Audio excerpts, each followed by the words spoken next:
Y empezamos con doña Cristina de la Serna Sandoval, directora del Departamento de Igualdad y Lucha contra la Discriminación de la Fundación del Secretariado Gitano, a quien en primer lugar le damos la bienvenida a esta comisión, que han comparecido ya muchas veces en esta casa y espero se encuentre a gusto hoy entre nosotras y nosotros. Y, por lo tanto, señora de la Serna Sandoval, tiene usted la palabra para informar sobre el objeto de su comisión, agradeciéndoles nuevamente su presencia hoy aquí en esta comisión. Muchísimas gracias. Muy bien, pues muchísimas gracias por la presentación. Muchas gracias también por la invitación a comparecer ante esta subcomisión. La verdad es que es un honor para mí estar aquí hoy representando a mi organización. Quería agradecer en general a todos los grupos que apoyaron la creación de esta subcomisión. Nos consta que hubo un gran consenso y eso es algo que queremos hoy poner en valor y agradecer, porque al final, bueno, pues está muy bien que se pueda demostrar ante la ciudadanía pues que hay consenso en una temática tan importante en materia de derechos humanos.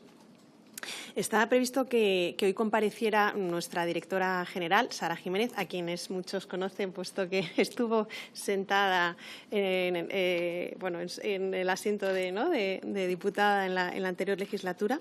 Pero bueno, ella, no sé si saben que también es experta por parte de España ante la Comisión contra el Racismo y la Intolerancia del Consejo de Europa y está hoy de misión en Albania, entonces por eso me ha tocado venir hoy a sustituirla. Bueno, en esta comparecencia abordaré una serie de puntos. Primero, describiré muy brevemente la trayectoria de mi organización en materia de lucha contra la discriminación y el antigitanismo.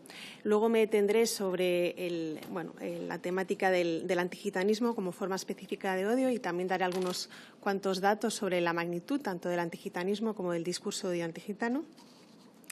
Luego hablaré sobre el origen y los efectos de estos discursos, con especial énfasis en lo que es su impacto en las personas, su impacto humano.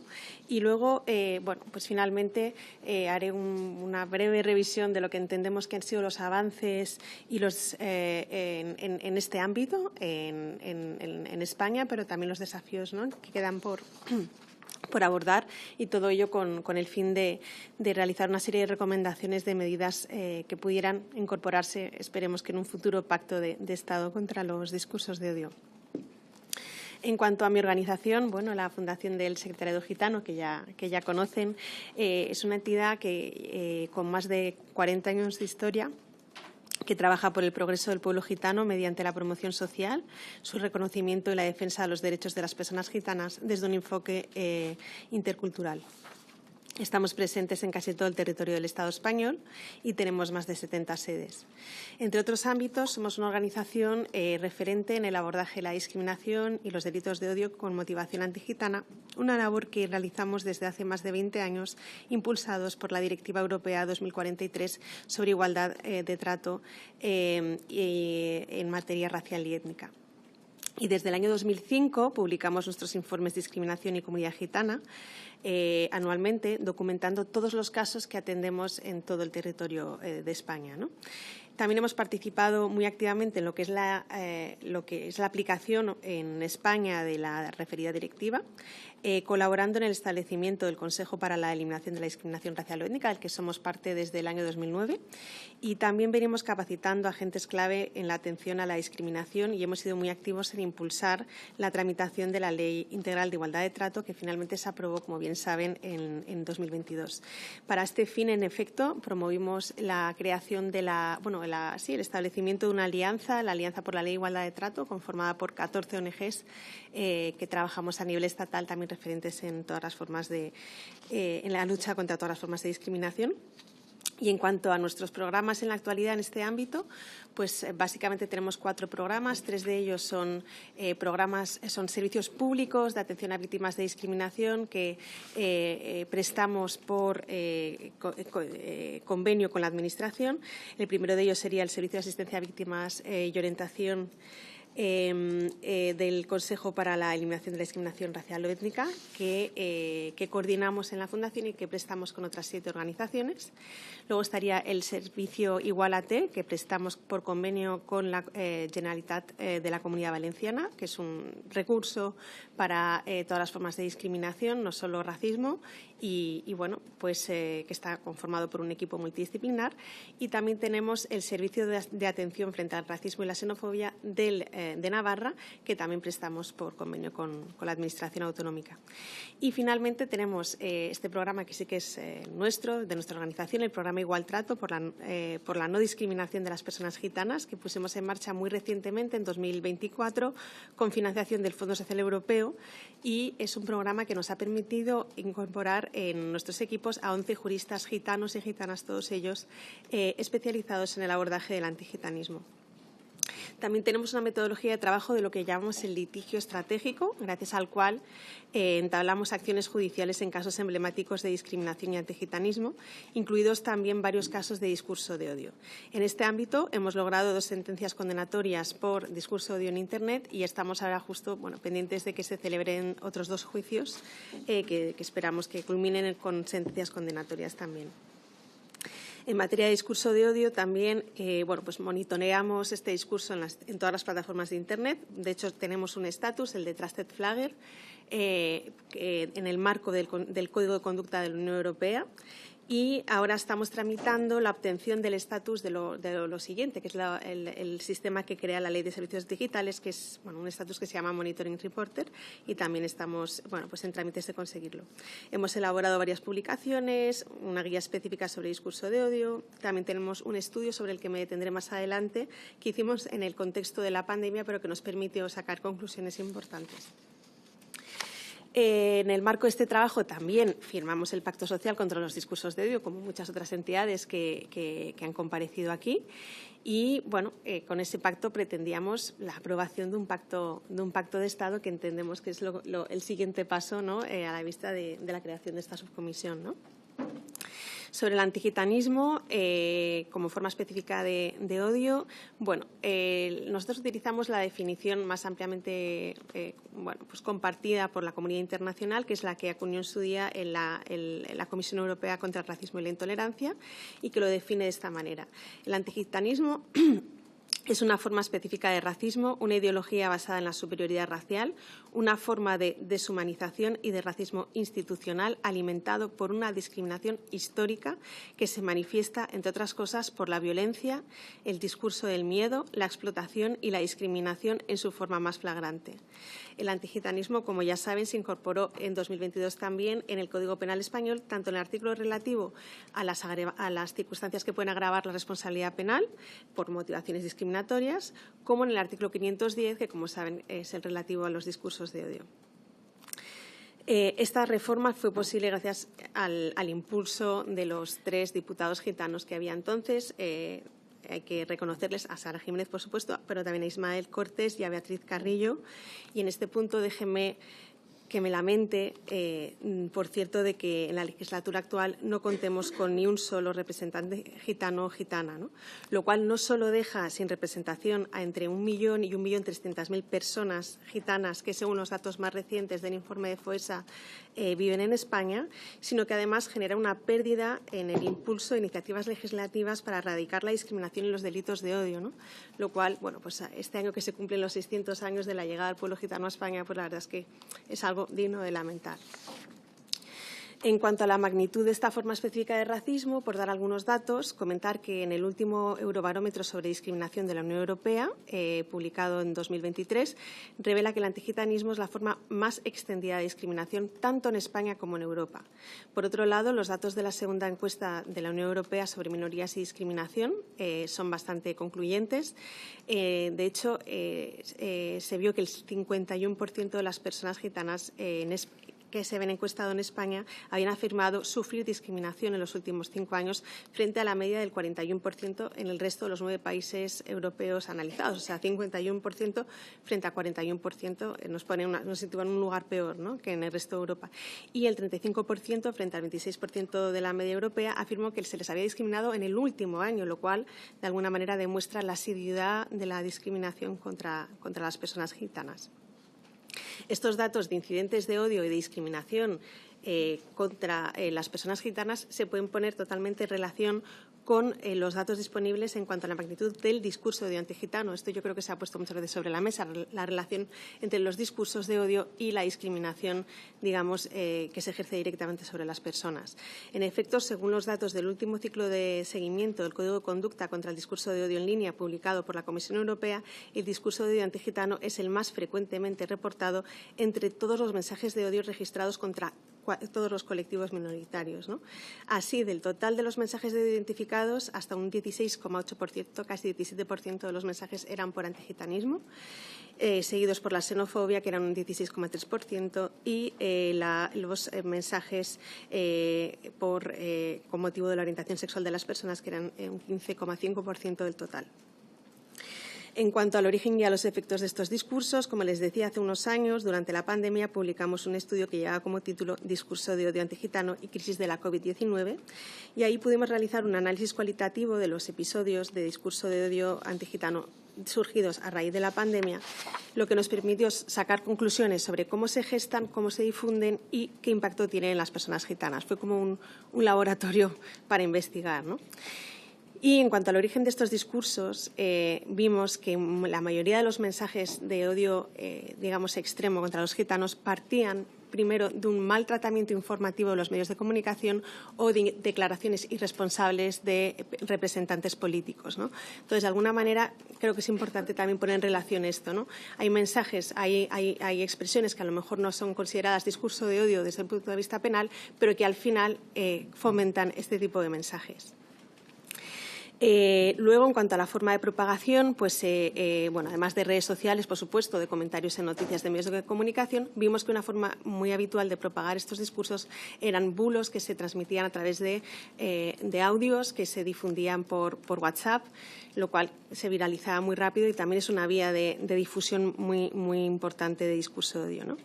Y en cuanto al impacto humano, porque con este estudio pudimos entrevistar a muchas personas que vivían en los lugares donde se habían difundido estos discursos, vimos que, más allá de que estos discursos sean ilegales, antidemocráticos, contrarios a nuestros valores, etcétera, en realidad también generan un daño muy concreto, muy directo y muy grave en las personas que pertenecen al grupo de población objeto de estos discursos, ¿no? En este caso el pueblo gitano.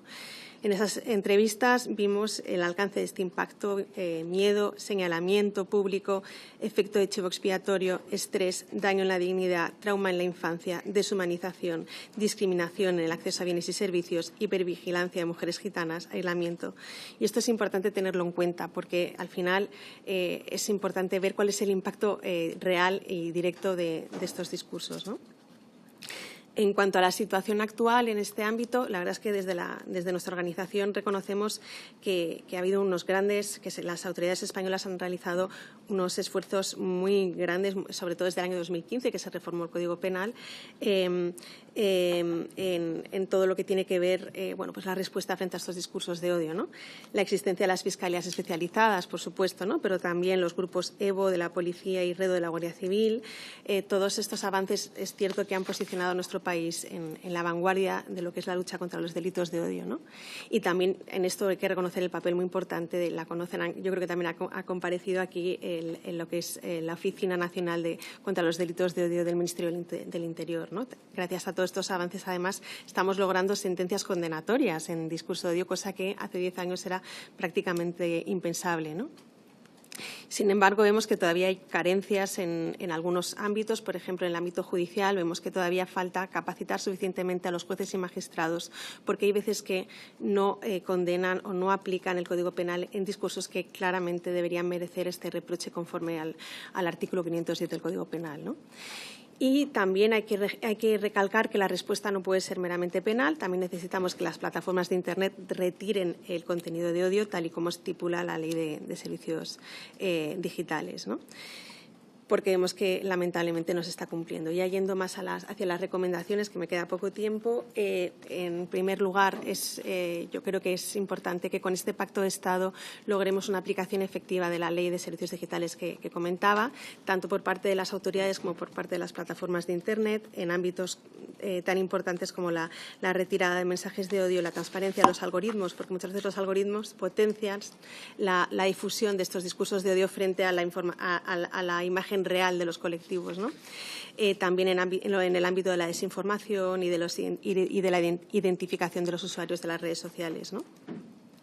Y para este fin, de hecho, urge que se establezca el Coordinador Nacional de Servicios Digitales, que también está contemplado por esta ley. Se tendría que haber creado hace meses, no se ha hecho. Creo que hasta nos exponemos a una sanción por parte de la Comisión, y es un mecanismo que creemos que requiere de una reforma legislativa. Y bueno, creemos que en este tema también podría haber el mismo consenso, ¿no? para agilizarlo lo antes y que sea una realidad lo antes posible, ¿no? También es necesario incidir, como decía antes, en la capacitación de los jueces y magistrados, en todo lo que tiene que ver con el entendimiento de cuáles son los mensajes punibles conforme a nuestro Código Penal. Y, finalmente, es importante que desde las administraciones se promuevan campañas institucionales que generen contranarrativas contra los discursos de odio, ¿no? Contranarrativas que muestren una imagen real de cómo son, en el caso del pueblo gitano, pues las personas gitanas y de toda la diversidad que hay en el seno del propio pueblo gitano. Y bueno, pues dicho esto, ya podría dar paso a las preguntas de los grupos parlamentarios. Muchas gracias. Muchas gracias, señora de la Serna Sandoval. Y a continuación tienen la palabra las y los portavoces de los grupos parlamentaris. En primer lloc té la paraula per el grup parlamentari republicà la senyora Estrems. Quan vostè vulgui. Moltes gràcies, presidenta. Faré la meva intervenció en català. Ho dic per si cal, m'espero. Sí? Sí? D'acord.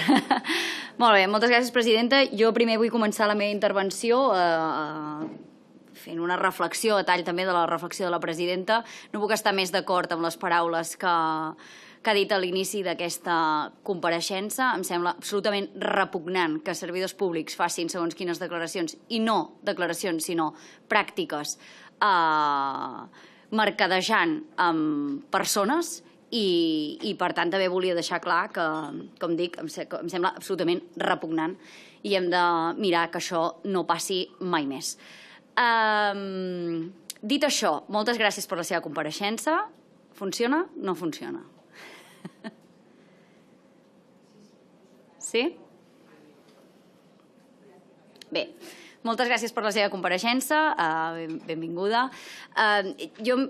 Hem fet moltes vegades aquestes reflexions que avui faré, les torno a fer perquè les faig cada vegada.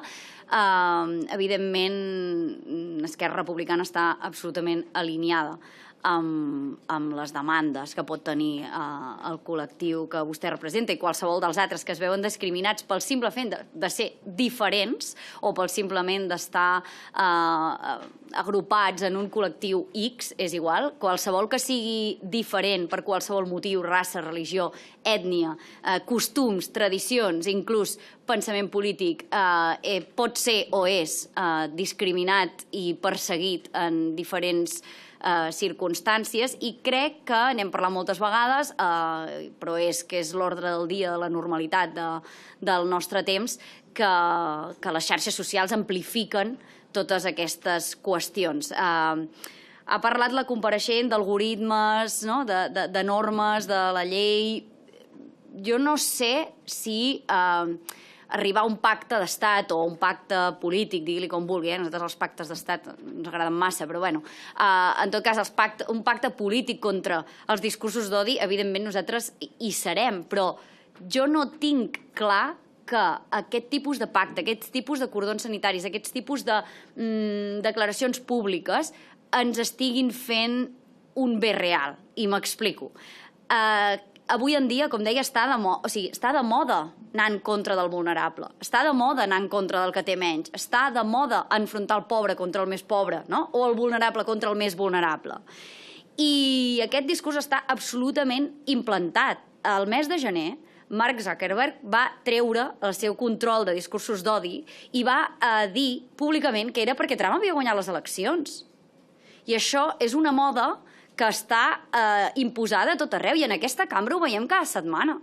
Cada setmana veiem com hi ha formacions en aquesta cambra que es dediquen a matxacar a tots aquells que tenen qualsevol tipus de vulnerabilitat o qualsevol tipus de diferència del que no és l'heteropatriarcat blanc de classe mitjana alta espanyol de raza.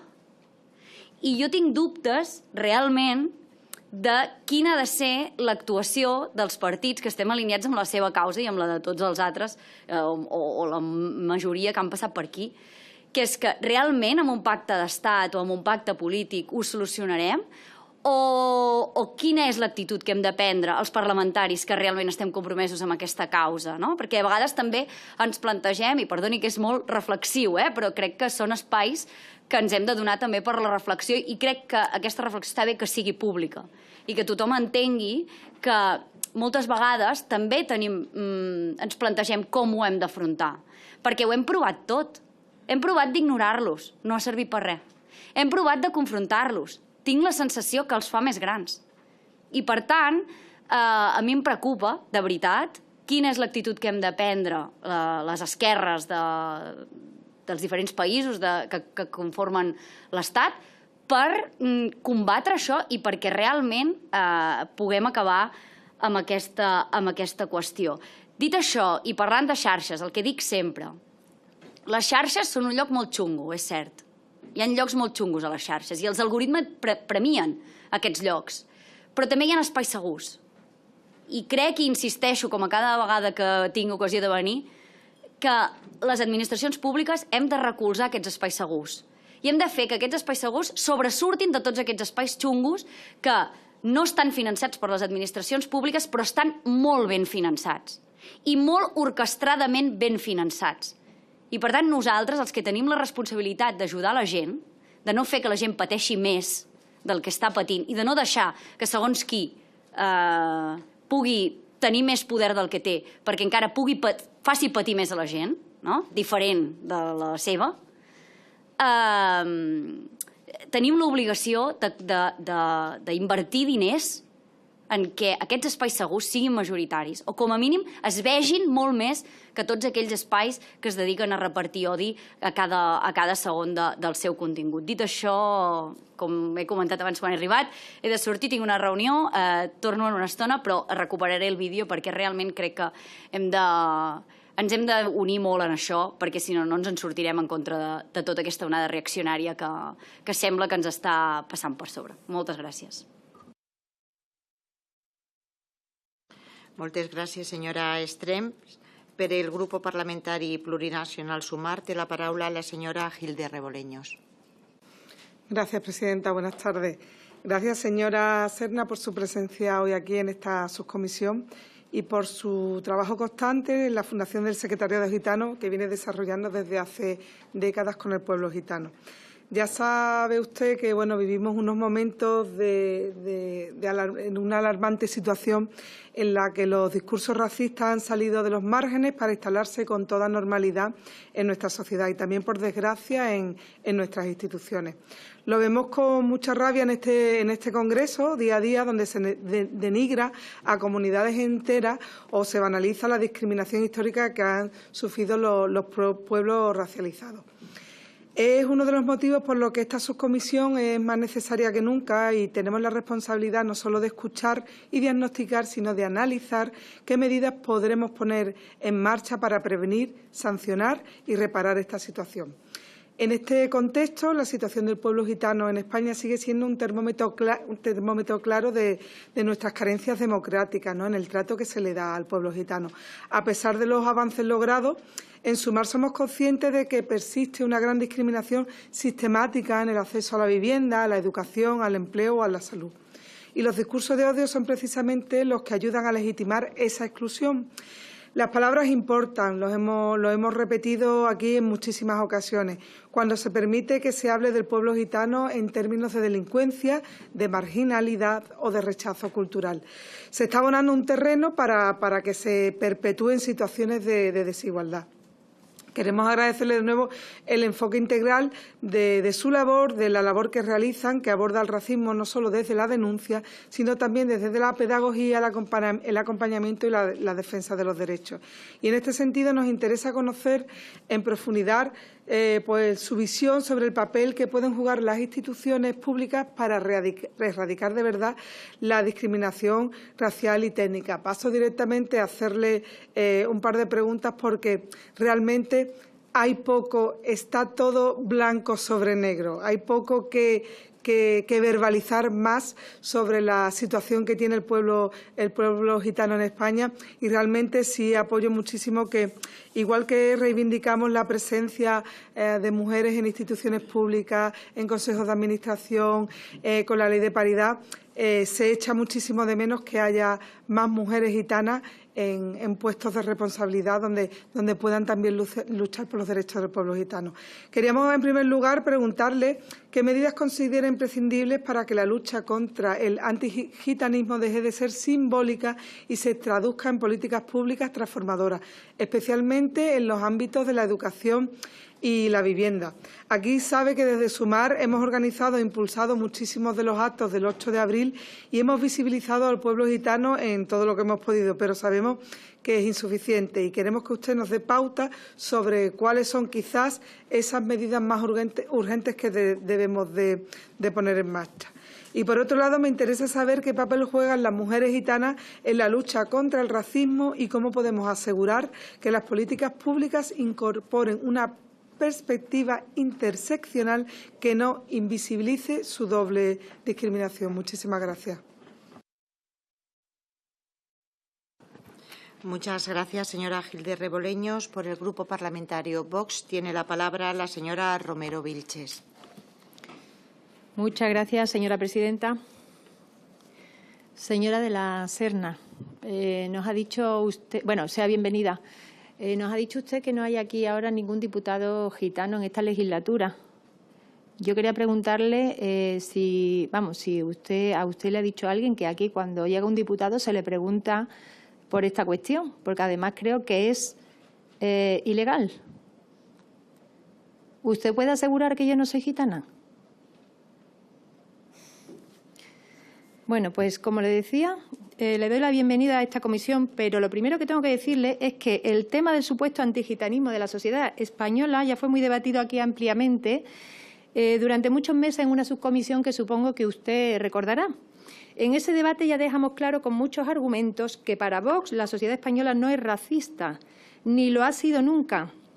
Y le dijimos que no existe ningún prejuicio generalizado contra ningún colectivo étnico como puede ser el de los gitanos.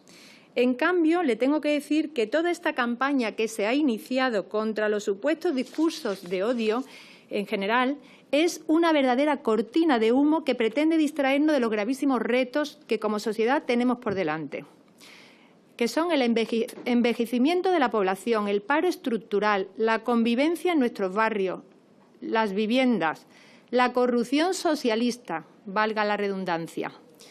Y en eso tendríamos que centrar nuestro trabajo, en vez de estar como Don Quijote persiguiendo molinos de viento. Ustedes piensan que la sociedad española se divide en dos grandes grupos, la de aquellos colectivos victimizados que, según ustedes, están en situación de vulnerabilidad solo por su sexo, por su género, que dirían algunas sus señorías, vamos, por el color de su piel, por su raza, gitana en este caso, por su familia de origen o por su aspecto físico, frente a la otra mitad que no puede esgrimir ningún título de víctima y que, por tanto, se aprovecha de la situación. El prototipo del privilegiado sería ese varón blanco heterosexual, amante de su patria, que paga sus impuestos y se ducha todas las mañanas, que se pasaría el día propagando discursos de odio porque no tiene otra cosa mejor que hacer para justificar sus privilegios sobre los demás.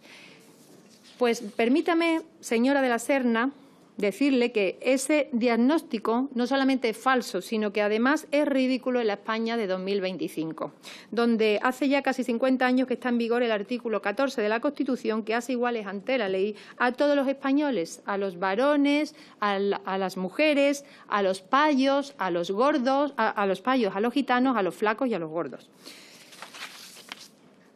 En un país libre, el odio es libre. Y aunque como cristiana reconozco que el odio no es ningún sentimiento recomendable, ni siquiera para la persona que lo siente, considero que el derecho no puede entrar a regular los afectos de las personas mientras no se traduzcan en conductas violentas o lesivas para los demás, y eso ya se contempla en el Código Penal. Además, los promotores de esta iniciativa deberían mirarse al espejo, porque si hay alguien experta en azuzar el odio político contra el diferente, esa es la izquierda. Si tuviéramos más tiempo, podríamos hablar de cómo en España y en el resto del mundo hablar de terrorismo es prácticamente sinónimo de hablar de odio. El odio que existe, que tiene la extrema izquierda contra el disidente. Y no hay que salir ni siquiera de esta Cámara. Podemos comprobarlo, porque aquí se sientan tan ricamente los que han jaleado durante muchos años el tiro en la nuca y el coche bomba. Y eso sí que es discurso de odio. Volviendo al caso de los gitanos, lo hemos dicho muchas veces, no hay en España ninguna discriminación ni legal ni de hecho contra los gitanos. Llevan aquí más de 5 siglos y jamás han manifestado disgusto o malestar por su españolidad, a pesar de los intentos de sembrar resentimiento que han favorecido ustedes aludiendo a antiguos episodios del pasado muy remotos. Por supuesto, sin aludir a otros muchos que demuestran una integración que viene de siglos. Lo cual no quiere decir, evidentemente, que los gitanos no tengan problemas. En eso hemos centrado nuestro discurso en todas estas sesiones que tuvimos en la legislatura pasada contra los discursos contra el antigitanismo. Pero esos problemas no son diferentes a los que sufren el resto de españoles. Son trabajo precario, viviendas escasas y caras, fracaso escolar de sus hijos, la falta de oportunidades para los jóvenes. Así que basta ya de colectivizar al pueblo gitano porque flaco favor se le hace.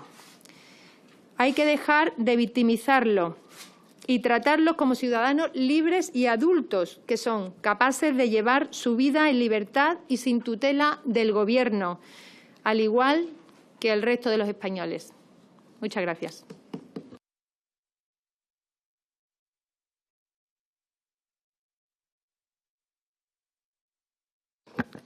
Por el Grupo Parlamentario Socialista tiene la palabra la señora Plaza García. Gracias, presidenta. En primer lugar, quiero darle las gracias a Cristina de la Serna por comparecer en esta subcomisión y, sobre todo, por hacerlo con tanta claridad. Y, como no, quiero darle la enhorabuena por el magnífico trabajo que hace el Secretariado Gitano desde hace muchas décadas. Hoy es la última sesión de esta subcomisión, como ya ha anunciado la presidenta, de los discursos de odio, y han comparecido muchos colectivos y entidades, pero yo creo que si hay alguien que ha sufrido discursos de odio, ese ha sido el pueblo gitano. Y no solamente venimos hoy a hablar de discursos de odio, sino también venimos a hablar de heridas abiertas, de historias que pesan, de una sociedad que demasiadas veces ha mirado hacia otro lado cuando los prejuicios y el racismo señalaban siempre a los mismos, porque el antigitanismo no es una opción, como algunos lo quieren hacer ver, es una forma de violencia estructural. Es negar oportunidades, multiplicar barreras, es hacer sentir a un niño que por su apellido ya le condena antes de que haya podido soñar.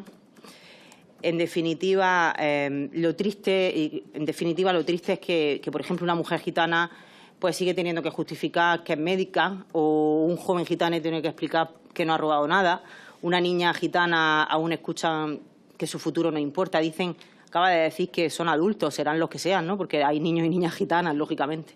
Cuando un discurso criminaliza, excluye o ridiculiza, no se queda solamente en palabras, alimenta el odio, que después se traduce en discriminación laboral, en acoso escolar, en violencia estructural, en portazos a la hora de alquilar una vivienda. De hecho, el 51% de las personas gitanas han sufrido discriminación en el último año y más del 60% de las noticias sobre personas gitanas pues, son falsas y las vinculan con sucesos delictivos. Y lo peor de todo es que esto no forma parte del pasado, esto forma parte de la actualidad, lo acabamos de ver. Y aunque a las señorías de Vox no les guste oírlo, pues la extrema derecha fomenta todo esto. Lo acabamos de ver aquí hoy mismo, a las pruebas me remito, ¿no? Vox vota en contra de esta subcomisión, pero aquí está participando. No quiere la autonomía, pero participan en los gobiernos autonómicos y dicen que no existe el racismo pero hace, que lo acabamos de ver, una intervención vergonzosamente racista. Y miren, la historia del pueblo gitano en España es una historia de cultura, de lengua, de flamenco, de arte, de dignidad, de lucha, de resiliencia, pero también una historia de discriminación, de leyes injustas, de persecución, de segregación, de estigmas que aún no se han roto y de silencio institucional. Y esto, pues por mucho que lo quieran silenciar, existe, porque llevan 600 años haciendo lo que las administraciones todavía no han sabido hacer del todo, que es acompañar, proteger y reparar. En 2023 atendieron a más de 37.000 personas en los programas de educación, de empleo, de vivienda, de salud, de igualdad. Y miren, ser gitano o gitana en España sigue siendo un factor de desigualdad, pero aún más ser gitano o gitana en Andalucía, en mi tierra, que significa tener que pelear cada derecho básico como si fuera un privilegio. Se estima que en Andalucía viven 300.000 personas gitanas, el 40% de la población gitana del país. Y, sin embargo, seguimos viendo cómo se cronifican las desigualdades. Me gustaría preguntarle qué repercusión cree que puede tener que en Andalucía más del 85% del alumnado gitano esté escolarizado en centros que realmente están convertidos en guetos, y qué repercusión tiene que el 17% termine solamente el 17% termine la ESO, mientras que en el conjunto de la población terminan un 83%. Y si hablamos de justicia, hablamos de las mujeres gitanas, que son las que han sostenido siempre a su familia, a sus barrios, a su cultura, a su comunidad, las que han luchado siempre por cada día en silencio y con una doble o triple discriminación. También quiero ponerlo en valor hoy aquí, que estamos en una comisión de igualdad, ¿no? Mujeres que rompen barreras, que vuelven a las aulas, que se forman como juristas, como sanitarias, como educadoras, que levantan la voz y que organizan redes de apoyo y que están liderando una nueva etapa del movimiento gitano. Quiero también, creo que por primera vez en la historia, una mujer gitana, que es Sara Jiménez, dirige la Fundación del Secretariado Gitano. Y me parece importante destacarlo y reconocerlo hoy aquí, porque creemos que el futuro del pueblo gitano está con las mujeres, hay que construir futuro con ellas. El feminismo también es gitano y el futuro del pueblo gitano pues será con las mujeres gitanas al frente o no se podrá hacer. Y miren, quienes creemos en la democracia, pues no podemos permitir que este silencio continúe, no podemos permitirnos ser neutrales cuando el odio actúa. Porque si hay una cosa que está clara es que no hay democracia plena mientras haya racismo impune, mientras no hay libertad cuando solo algunos pueden ejercerla sin miedo, y no hay igualdad si una parte de nuestra población, de nuestra ciudadanía, sigue siendo tratada como sospechosa solamente por ser quien es. Por eso, ya para terminar, me gustaría preguntarle algunas cosillas más. ¿Qué efectos observan ustedes en los discursos de odio en los barrios? ¿Qué observan de discursos de odio en los barrios donde hay más centros escolares con alta población gitana? ¿Cómo impacta en la autoestima de estos jóvenes? ¿Y qué medidas concretas creen que deberíamos de impulsar desde el Congreso para combatir el antigitanismo institucional y mediático? Gracias.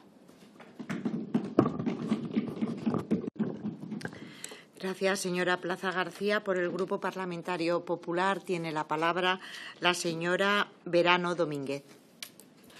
Muchas gracias, presidenta, y gracias también a la compareciente por su intervención y también por compartir hoy el trabajo que realiza la Fundación Secretariado Gitano. Y especialmente desde el área tan importante que es el de igualdad y de la lucha contra la discriminación que además usted dirige. Ya contamos con vuestra participación en una jornada que hicimos a finales del mes de marzo, el Grupo Parlamentario Popular, sobre la participación de las mujeres gitanas en el mundo laboral y en el mundo político. Precisamente estuvo aquí Sara Jiménez, así que eso demuestra vuestro compromiso por aportar y por participar en la vida pública. Es un honor contar contigo. Señorías, combatir los discursos de odio no es solo una cuestión legal, es una cuestión de convivencia, de dignidad democrática y también de voluntad institucional. Y quienes, como ustedes, la Fundación, llevan tanto tiempo documentando y enfrentando casos de antigitanismo, saben muy bien que no hablamos de hechos aislados, sino, como ha contado usted, sino de una realidad estructural que aún pervive en muchos espacios de nuestra sociedad. La Fundación, siempre comprometida, está sabiendo aprovechar con gran acierto este año tan simbólico de aniversario para reforzar su visibilidad, la visibilidad del pueblo gitano, con iniciativas valientes y además con una firme defensa de su historia y de sus derechos, un trabajo que merece ser reconocido, por supuesto, por esta Cámara.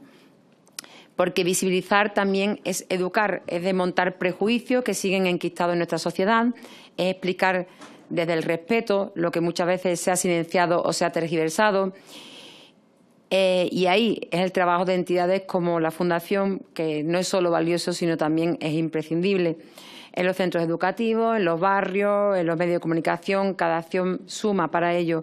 Y lo que ustedes están haciendo este año, con sensibilidad y que además con mucha determinación, pues está ayudando a abrir miradas y a generar un relato mucho más justo y mucho más real sobre lo que significa ser gitano o gitana hoy en España.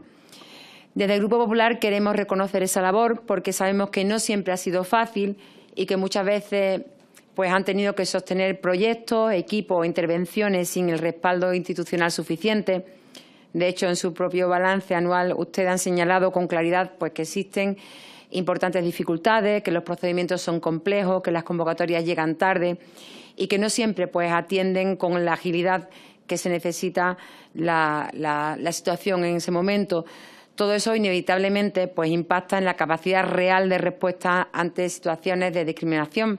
Y por eso creemos que este Congreso y que los dirigentes de este Gobierno deben tomarse en serio el papel de quienes están en la primera línea. No podemos permitirnos mirar hacia otro lado ante fenómenos que fracturan nuestra cohesión como sociedad.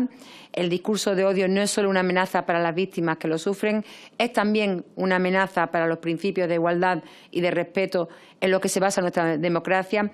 Y por eso tomarnos en serio esta tarea es también una forma de defender el Estado de Derecho. Y en ese esfuerzo el papel de entidades como la Fundación es clave porque no solo denuncian, también construyen, acompañan, forman, promueven la participación, generan oportunidades, son una parte activa de una ciudadanía plural que enriquece nuestro país y eso debe interpelarnos a todos, sea cual sea el grupo parlamentario al que representamos. Las instituciones no pueden limitarse a legislar desde la distancia, también tenemos la responsabilidad de ejercer una pedagogía pública.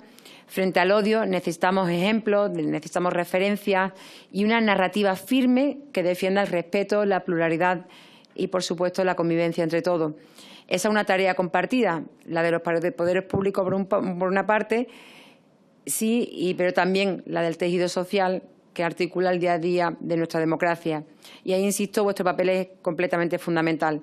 Y otro aspecto que me gustaría destacar y que seguro que se ha hablado en esta comisión, aunque muchas veces se nos ha quedado en segundo plano, es la importancia de los datos.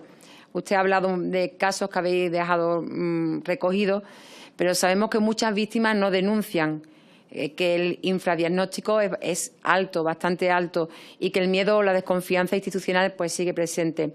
Si no contamos bien lo que ocurre, difícilmente vamos a poder actuar con eficacia. Por eso es fundamental mejorar los mecanismos de recogida, de análisis de los datos de los delitos de odio, no solo antigitanismo, sino de todo, diferenciando pues tipos de discriminación, mejorando los registros policiales y también los judiciales y garantizando que la respuesta siempre esté bien fundamentada. Además, cuando hablamos de la lucha contra el odio, no podemos olvidar que la respuesta debe ser transversal. No basta con una ley, no basta con un pacto de Estado en una sola dirección. Pues se necesita, se necesita, que se me ha ido, a ver, una estrategia que conecte pues, la educación, los medios, las redes sociales, la justicia, cuerpos de seguridad, administraciones autonómicas, administraciones locales. Solo así podemos conseguir que los esfuerzos que se realizan, con los que ustedes llevan ahí trabajando y liderando hace mucho tiempo, pues tengan una continuidad, pues tengan un impacto importante y sostenible en el tiempo. Bueno, por todo lo expuesto, confiamos en que los trabajos de esta subcomisión no se limiten solamente al análisis, sino que puedan servir para revisar protocolos, para reforzar garantías y para evaluar qué está fallando en la aplicación de los marcos que ya existen.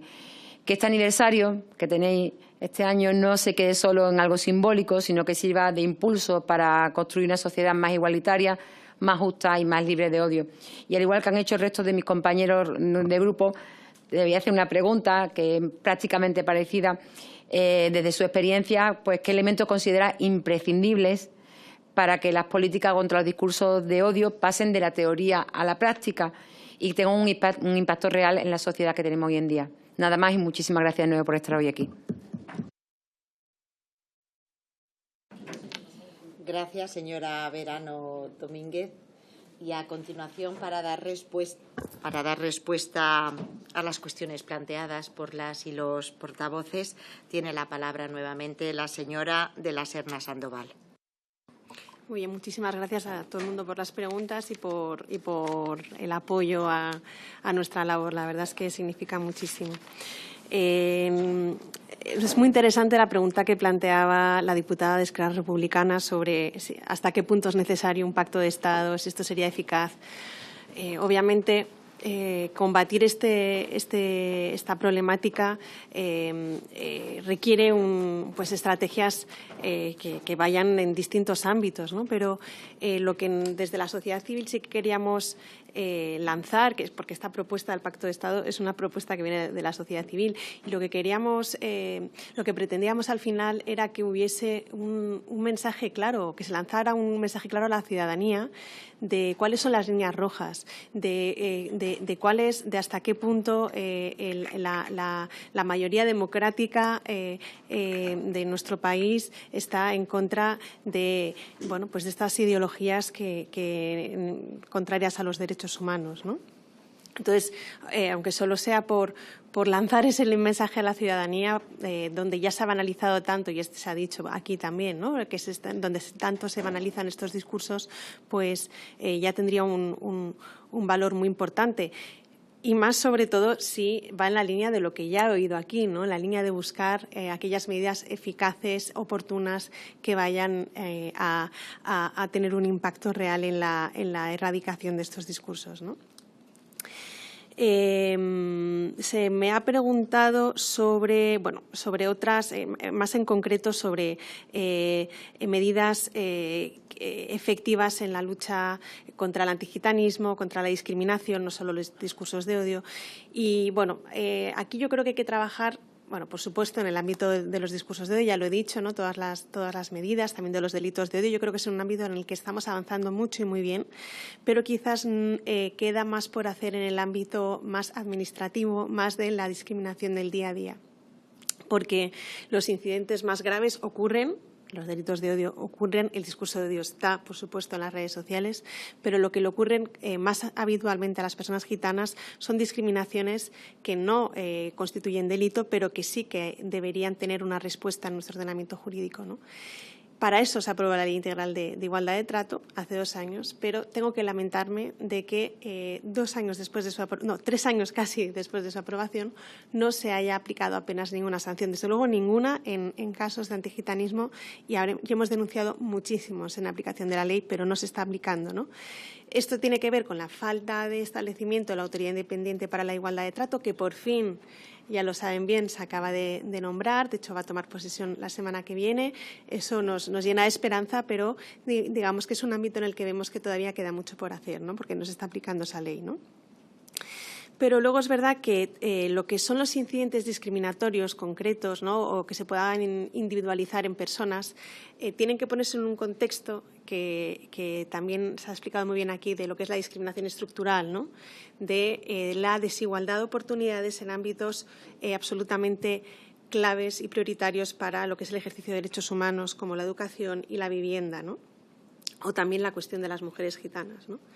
El reto educativo, desde luego, para nosotras, para la Fundación, es la cuestión más urgente que se debería atajar por parte de las autoridades. Los datos son demoledores. Antes nos comentaban los datos en relación con Andalucía, pero en relación con España también son muy preocupantes, ¿no? Un 66% de fracaso escolar, eso es enorme, ¿no? Si lo comparamos con lo que es la población general.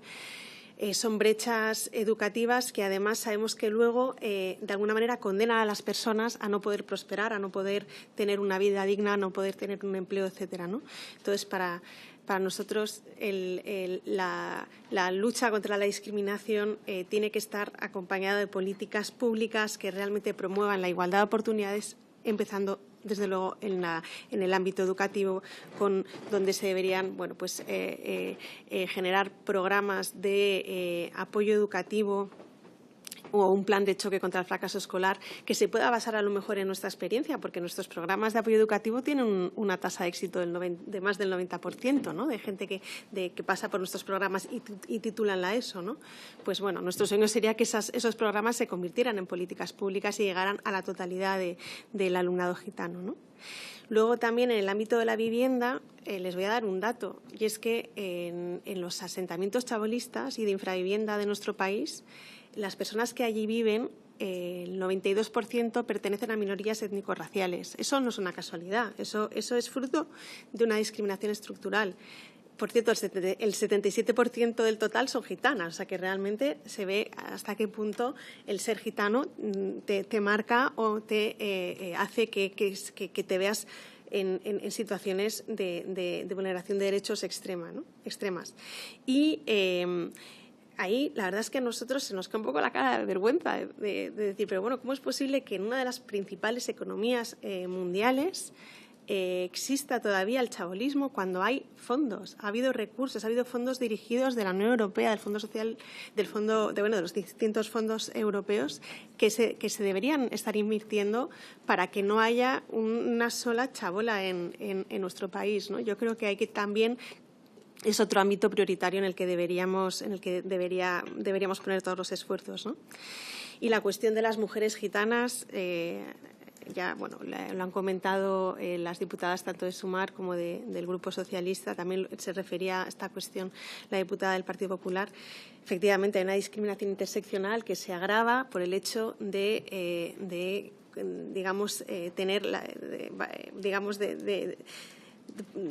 que se cruce en una misma persona tanto el problema de pertenecer a un grupo étnico tradicionalmente discriminado como es el pueblo gitano, pero también por ser mujeres, ¿no? De hecho, nuestros datos de empleo, nuestros estudios, no tengo aquí los datos, ¿no? Pero se ve que hay una gran brecha entre población gitana y no gitana en el acceso al empleo, ¿no? Pero cuando se miran en profundidad esos datos, se ve que gran parte de la brecha entre población gitana y población no gitana se debe a la brecha específica de las mujeres gitanas, porque su situación es tan mala que tumba realmente las estadísticas, ¿no? Luego, además, por supuesto, enfrentan discriminaciones que son propias de las mujeres gitanas. Por ejemplo, la persecución en centros comerciales, el estereotipo de que entran para robar, sobre todo es algo que ocurre con mujeres gitanas, ¿no? Y lo que vemos en estos casos de discriminación interseccional es que vemos que son más graves, o sea, que al final el agente discriminador se ceba de la vulnerabilidad añadida, ¿no? Incluso muchas veces son mujeres jóvenes, o sea, que todo se va, o que no tienen, digamos, un nivel socioeducativo suficiente como para poder defenderse solas, o sea, que de alguna manera se aprovechan de esa vulnerabilidad para discriminar, ¿no? Entonces, por eso nosotros siempre decimos que en los casos de discriminación interseccional, tal y como dispone y establece la Ley de Igualdad de Trato, tiene que haber, primero, una sanción más agravada y, segundo, una reparación también mayor acorde al daño, porque el impacto de la discriminación, cuando además de ser gitano o gitana eres mujer y además eres joven, eres pobre, etcétera, es mucho mayor que si no te suceden tantas cosas, por así decirlo, ¿no? Bueno, se han puesto en cuestión que exista antigitanismo. Es que eso no sé ni cómo contestarlo, la verdad. Los datos están, los datos son los datos de muchas instancias nacionales, de organizaciones de la sociedad civil, de europeas, etcétera. Y si no, le animo a que hable con cualquier persona gitana. Hable y pregúntele si sufren o no sufren discriminación. A lo mejor, bueno, pues es que, no sé, a lo mejor efectivamente hay personas gitanas en el hemiciclo y no lo sabemos, búsquenla y pregúntenles, porque desde luego me parece que, bueno, es que no es algo que pueda rebatir, porque como no es la realidad, pues me parece complicado. Preguntaban también sobre, bueno, la segregación educativa, que no lo he dicho antes cuando hablaba de educación. La segregación escolar es uno de los... primero, es una forma de discriminación tal cual, ya lo ha dicho el Tribunal Europeo de Derechos Humanos, establece que cuando hay un colegio con alta concentración de alumnado gitano o de alumnado de cualquier minoría, de cualquier colectivo, por así decirlo, es una discriminación, ya directamente es ilegal y por lo tanto hay que combatirlo. Pero es que además sabemos que el ir a un colegio segregado realmente te condena en tu éxito educativo, o sea que realmente es algo que también tendría que estar entre las cuestiones a combatir por estas políticas públicas tan necesarias para erradicar la discriminación estructural. Y bueno, y lo mismo pasa con la segregación residencial. Cuando preguntaba por los barrios con alta población gitana, pues también es una realidad que es contraria a lo que nosotros entendemos que es una convivencia intercultural y no es lo deseable, y también bueno, pues habría que tomar medidas para erradicarlo. Y bueno, también se ha puesto sobre la mesa otro problema muy grave, que es el de la infradenuncia, y aquí creo que vamos mejorando poco a poco, pero todavía hay que hacer mucho por seguir construyendo y generando lazos de confianza entre las instituciones y las personas gitanas. Hay que recordar que la historia del pueblo gitano es la historia del antigitanismo. Es un pueblo que sobrevive pese a la persecución histórica. Y si ha sobrevivido, lo cual es un mérito enorme, es precisamente porque su estrategia ha sido mirar de espaldas al Estado, esconderse, porque si no eran perseguidos. Por lo tanto, aunque obviamente no es comparable la situación, ¿no?, con las pragmáticas de los reyes católicos con la situación actual, no voy a banalizar tampoco, pero algo de eso queda, ¿no? Entonces yo creo que hay que ir por ahí y trabajar en esa generación de lazos, ¿no?, y entre el pueblo gitano, y que se sientan representados y apoyados por las instituciones, ¿vale? Muy bien, muchas gracias. Muchas gracias a usted, doña de la Serna Sandoval, a la que le damos nuevamente las gracias por su comparecencia, que estoy convencida de que a sus señorías les servirá de mucho sus aportaciones para los resultados de esta subcomisión. Y me atrevo también, en nombre de algunas de sus señorías que hemos sido compañeras, ¿no?, de la actual directora de la Fundación de Secretariado Gitano, a doña Sara Jiménez, un saludo muy especial, sobre todo por su gran trabajo, pero también dejó una gran huella en esta Comisión de Igualdad. Muchas gracias.